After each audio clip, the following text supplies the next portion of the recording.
Voici un petit problème à résoudre mathématique, donc qui fait partie. Vous voyez ici des vecteurs, quand vous voyez des flèches comme ceci, en fait ce sont des vecteurs. En fait c'est de la géométrie vectorielle, mais en fait on demande de déterminer les coordonnées du point X. Voilà, il faut chercher un point X. Donc fatalement vous comprendrez qu'il faut mettre ça dans un repère, et donc un repère planaire, parce que c'est un repère, c'est un problème du plan et non pas spatial. Et donc, étant donné cela, eh bien, il faudra mettre un repère orthonormé X, Y, ou tout simplement avec des vecteurs de base I et J, ou E1, E2. Je peux les appeler E1, E2, ou I et J.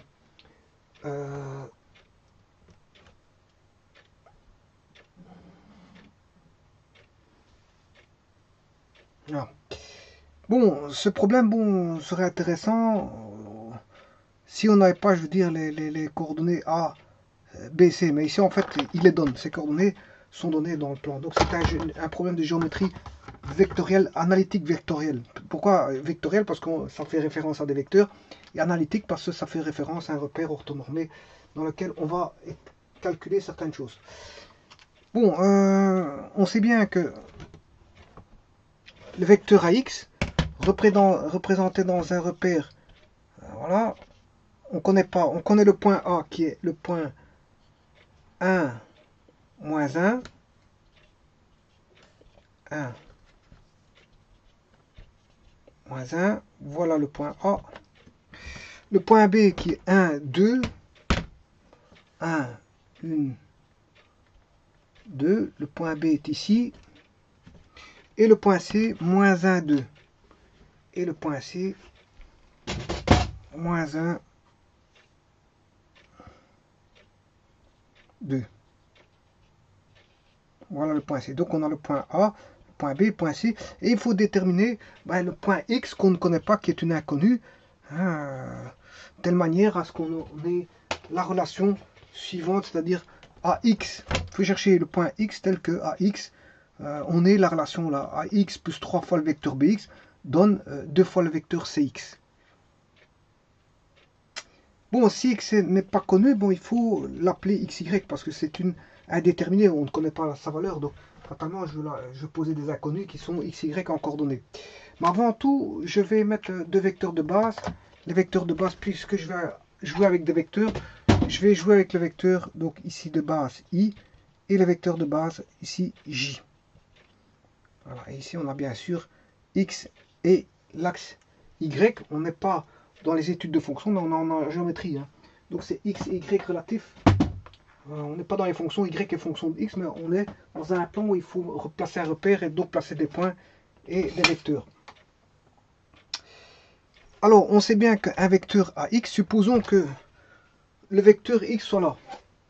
Supposons que le vecteur X soit, que le point X soit là. Eh bien, vectoriellement, le vecteur AX, qu'est-ce que c'est? Eh bien, c'est la différence des coordonnées entre le point X et le point A pour avoir les composantes. Autant dire que les composantes en Y, c'est ceci. Voilà, et les composantes en X, c'est ceci. Autant dire, ici, c'est l'écart en Y, et là, on écart en X. Voilà. Et chaque fois, ça sera comme ça. Que ce soit pour AX, pour BX et pour CX. Voilà. On aura à chaque fois des écarts, ce qu'on appelle des composantes. Bien sûr, voilà. Composantes, ce sont des valeurs, tout simplement des valeurs. Donc, comme la coordonnée de A fait 1, eh bien, je vais soustraire les composantes entre X et A, soustraire les coordonnées entre X et A pour avoir le vecteur AX. Bon, et le vecteur AX n'est tout autre que, donc, comme la coordonnée fait 1 moins 1,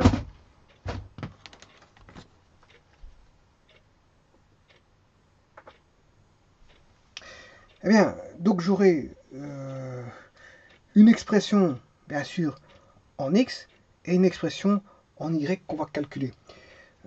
Donc le vecteur AX est formé d'une composante en I plus d'une composante en J. Voilà. Ça, ce sera pour le vecteur AX. Là, on aura le vecteur AX avec les composantes en X. Et là, oui, Ouais, je m'excuse. Parce que ici, c'est les composantes en... Pour avoir x, ce sont uniquement les composantes en i. Les composantes en i. Voilà. Puis, pour le vecteur suivant, on doit avoir 3 fois bx. Donc, ça doit valoir 3 fois bx. B, le point B, il est en 1, 2. Voilà, 1, 2. Donc, j'aurai les composantes en i. 3 fois les composantes en i. Et bien sûr, en j, j'aurai la même chose avec composantes en j. Plus 3 fois les composantes en j. Voilà. Et alors, le 2cx, ben, je peux le ramener dans le membre de gauche pour avoir moins 2cx. C'est-à-dire moins 2 fois les composantes en i du vecteur cx, bien sûr. Voilà. Et moins 2 fois le vecteur cx en j. Et tout ça doit être égal au vecteur nul. Voilà, comme ça, parce que j'ai tout ramené de l'autre côté. Si je ramène moins 2cx, ben, moins 2cx c'est égal au vecteur nul, hein, c'est la même chose. Voilà. Eh bien, on peut commencer. On sait bien que x a pour composante x, y. Donc en x, ce sera... il suffit de faire comme j'ai x qui est en extrémité, il suffit de faire l'extrémité moins l'origine. Voilà, les coordonnées de l'extrémité moins l'origine, coordonnées de l'extrémité moins l'origine, coordonnées de l'extrémité moins l'origine. Parce que x ici est chaque fois à droite. X est à droite, donc il est à l'extrémité du vecteur. A est à gauche, il est origine du vecteur. X est à droite, il est au niveau flèche, il est à l'extrémité, et B est au niveau origine du vecteur bx. Et Cx est à l'extrémité, et C est à l'origine. Donc il suffit de faire les composants de l'extrémité moins les composants de l'origine, sachant que x c'est x, donc j'aurai x moins 1 et x moins 1,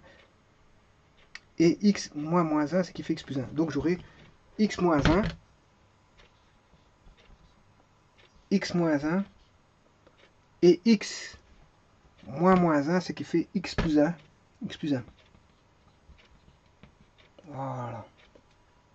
Maintenant, en ordonnée, je fais la même chose. J'aurai y moins 1, ce qui fait y plus 1, y moins 2 et y moins 2. Donc j'aurai y plus 1, y moins 2 et encore une fois y moins 2. Et je calcule ça en fait, tout simplement. Je sais calculer. Bon, c'est des belles équations à une inconnue. Hein. Bon, je les traite séparément chacune. Donc j'ai bien y plus 1, y moins 2, y moins 2. Bon, on va traiter ça, ce qui veut dire que si j'ai en i, pour les i, j'aurai x moins 1 plus 3x moins 1, ce qui fait x plus 3x, ce qui fait 4x, 4x moins 2x, ce qui fait 2x. Voilà, 2x.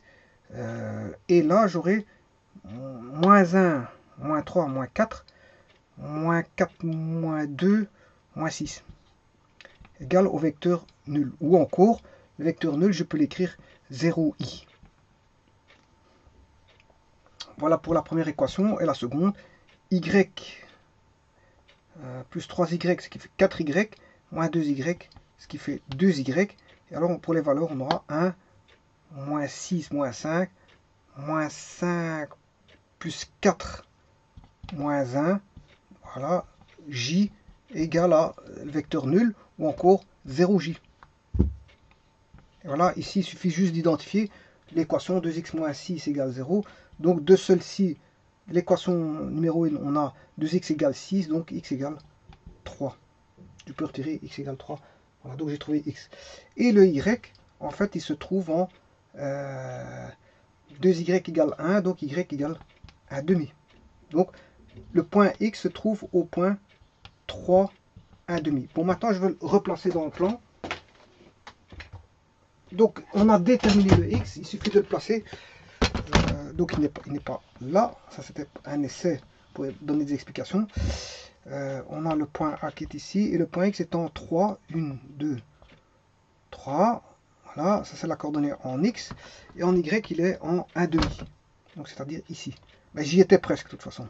J'y étais presque, sans faire exprès, j'y étais presque. Voilà. J'y étais presque sans faire exprès. Tant mieux. Donc le vecteur AX, si vous voulez, le point X, il se trouve là. Donc le vecteur AX, il est là. Voilà. Donc maintenant, on va vérifier ça. On sait bien que AX plus 2 fois CX. Si CX, il est là, mais 2 fois CX, il va se retrouver 2 fois comme ceci. Donc, ouais. Mesure ici. On va se retrouver plus ou moins ici. Voilà. Et tout ce vecteur-là, c'est 2 fois CX. Ah oui, c'est plutôt 3 fois CX, je crois. Plus 3 BX. Oui, il faut enlever 2 BX. Hein. On va les enlever. Je vais faire. Donc ici, comme j'ai fait là j'ai fait 2 fois CX. Donc moins 2 fois CX, c'est de l'autre côté. Hein. Donc si je ramène le vecteur ici, je vais d'abord faire 3BX. Donc 3BX, B il est là, X il est là. Bon, j'ai une cote qui est de là à là. Je vais le reporter 3 fois. Une deuxième fois ici. Et une troisième fois ici. Voilà. Et ça, tout ce vecteur-là, c'est 3 fois BX. Voilà.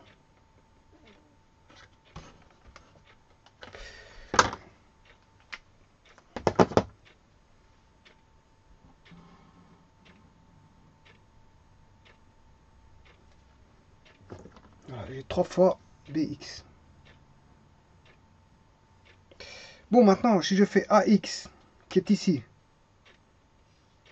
AX, il est ici.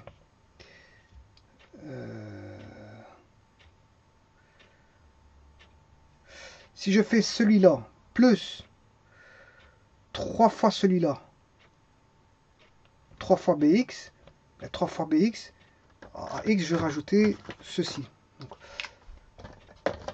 Donc ici, comme j'ai déjà 2 fois BX ici, de là à là, pour avoir 3 fois BX, je rajoute encore une fois. Donc,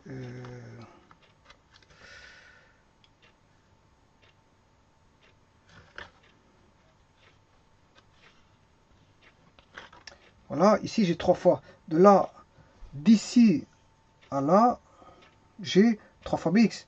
Mais de là à là, j'ai aussi 3 fois BX. 3 fois BX, donc je vais faire AX plus 3 fois BX et moins 2 fois. Voilà, donc en fait, moins 2 fois. Voilà, qu'est-ce qui se passe? Je vais faire une parallèle à celle-ci.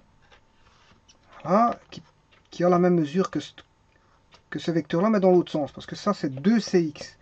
Ouais, 2CX, c'est dans l'autre sens. Donc, je vais reporter cette distance-là. Qui est ici, en fait. Voilà. En fait, c'est ceci. Et donc, c'est bien la réponse. C'est bien la réponse. Parce qu'on a... Le vecteur se ferme sur lui-même. Si le vecteur se ferme sur lui-même, c'est que la somme vaut 0, tout simplement. Donc ici, j'ai AX plus 3BX, et c'est en noir, moins 2 fois CX, et on retombe sur le point A, ce qui veut dire que le polygone est fermé. Quand on referme le polygone comme ça, en somme, ça veut dire que la somme est nulle. Voilà, la somme est nulle. Donc AX plus 3. Donc effectivement, c'est bien, le point X se trouve bien en ce point-ci, c'est-à-dire en 3, 1/2.